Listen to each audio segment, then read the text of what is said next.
I think that what's really important in an event room like this is that whether you're the one being worked on or you're the one getting trained to facilitate that work, there's always such a richness and understanding that every woman has a story, and that story involves an emotional process. The emotional process needs to have a purpose, though, for it to actually propel you and for it to actually be personal development versus a personal addiction. So we're actually moving into the development aspect today. So thank you very much for the emotional processing. And those of you that need more of it, more help is available. We have amazing coaches. You can work with me individually. You can work with my coaches. You can work with therapists. Continue to get yourself the emotional support that you deserve and that you need.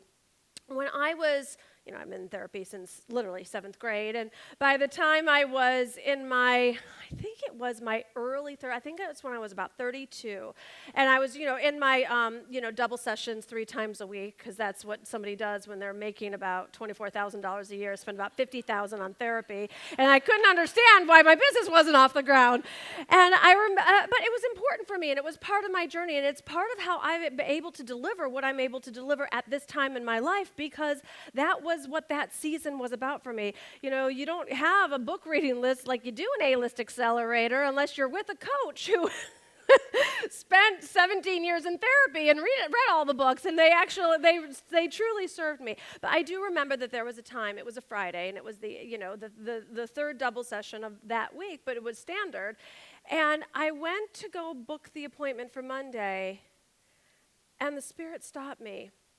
And I really got at that point, Gina, you get what you focus on.